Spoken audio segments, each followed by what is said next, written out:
Assalamualaikum warahmatullahi wabarakatuh. Yang kami muliakan para sahabat Ihram, alhamdulillah kita panjatkan puji syukur kehadirat Allah Subhanahu wa taala karena atas rahmatnya kami bisa menyampaikan salah satu daripada pelaksanaan ibadah umroh. Sebagai tahap pertama untuk kita melaksanakan umroh adalah dengan melaksanakan tawaf. Jadi tawaf yang kita lakukan pertama kali apabila seorang itu baru melaksanakan umroh, maka dia melaksanakan tawaf kudum atau tawaf perkenalan. Nah, setelah melakukan tawaf kudum, maka tawaf yang berikutnya adalah tawaf wada. Jadi tawaf wada ini dilakukan ketika kita selesai melaksanakan ibadah umroh dengan tujuan untuk kembali pulang ke tanah air. Di antara sela-sela itu, antara tawaf umroh dengan tawaf wada, kita lakukan tawaf sunnah.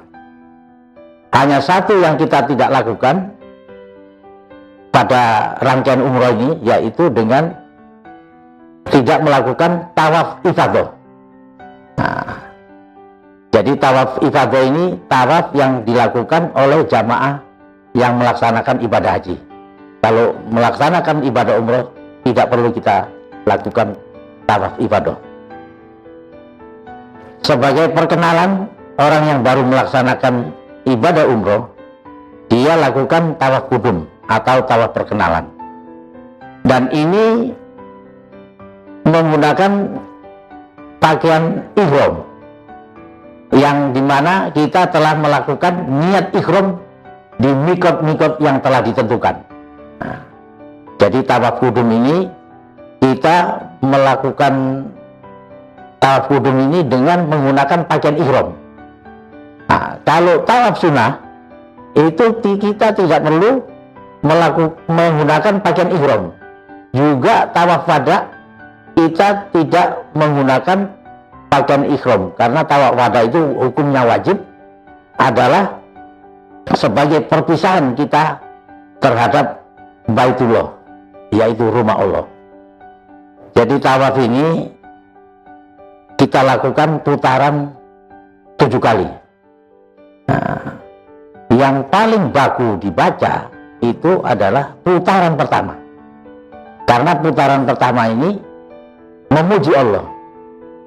Jadi waktu kita mulai dari Hajar Aswad, ada tanda hijau itu di atas kita, lampu hijau itu kita mulai sebagai start daripada untuk melaksanakan tawaf, yaitu dengan mengucapkan subhanallah walhamdulillah wala ilaha illallah Allahu akbar. Itu bacaan ketika para malaikat 2000 tahun sebelum Nabi Adam bertawaf, itu bacaannya itu. Ketika Nabi Adam ditanya sama malaikat, tambahi katanya Nabi Adam, wala ilaha illallah wallahu akbar. Itu bacaan yang baku harus dilakukan para jamaah umroh untuk melaksanakan tawaf yang putaran pertama. Kemudian pada saat Nabi Ibrahim juga melakukan tawaf, ditanya kembali kepada sama malaikat, itu jawaban itu apa? Tawaf itu kita baca ditambahi oleh Nabi Adam, kemudian Nabi Ibrahim tambahkan lagi, katanya Nabi Ibrahim kepada malaikat, tambahi lagi subhanallah walhamdulillah wala ilaha illallah wallahu akbar wala haula wala quwata illa bil aliyil azim. Itu tambahannya Nabi Ibrahim. Jadi Ka'bah ini sebelum Nabi Adam sudah ada. 2000 tahun sebelum Nabi Adam tawaf, itu malaikat sudah tawaf di situ, di Baitullah. Kemudian Nabi Adam kemudian direnovasi oleh Nabi Ibrahim seperti yang kita lihat, dengan renovasi yang semakin baik. Jadi bacaan yang pertama itu yang baku. Bacaan yang kedua, ketiga, keempat, sampai kelima, sampai keenam, dan ketujuh itu adalah doa-doa. Yang pertama adalah zikir, memuji Allah.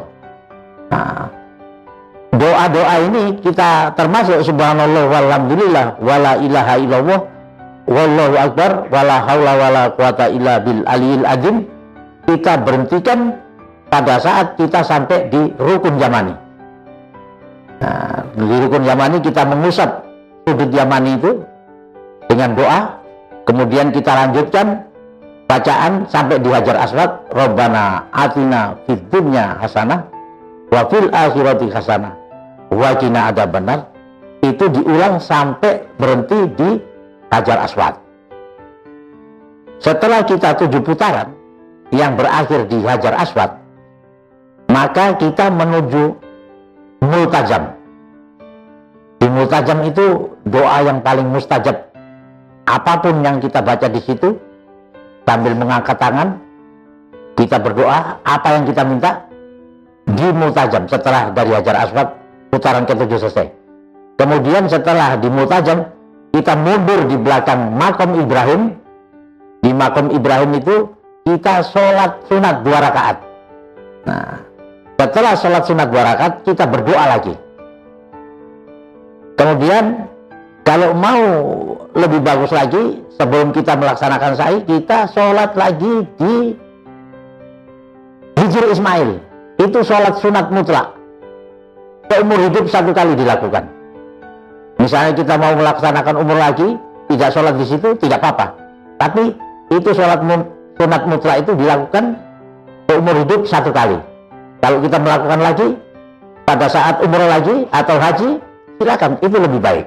Nah, setelah itu, setelah rangkaian itu selesai, baru kita minum air Zam-Zam. Maka selesailah sudah rangkaian daripada tawaf.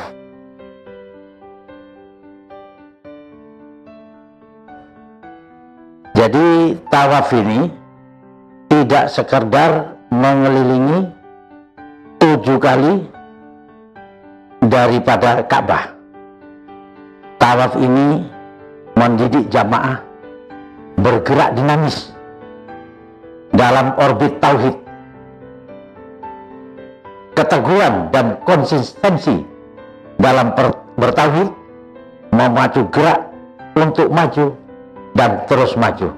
Jadi selalu inovasi, tidak beku. Selalu ada gerakan-gerakan yang dinamis sehingga tidak jumud. Jadi bertawaf ini bukan suatu anti kemunduran. Jadi anti kejumudan. Tawaf ini menyadarkan pentingnya nilai-nilai progresif sosial yang bersendikan nilai-nilai tauhid. Demikian uraian yang telah bisa saya sampaikan. Semoga dapat diambil manfaat oleh para sahabat ihram. Wassalamualaikum warahmatullahi wabarakatuh.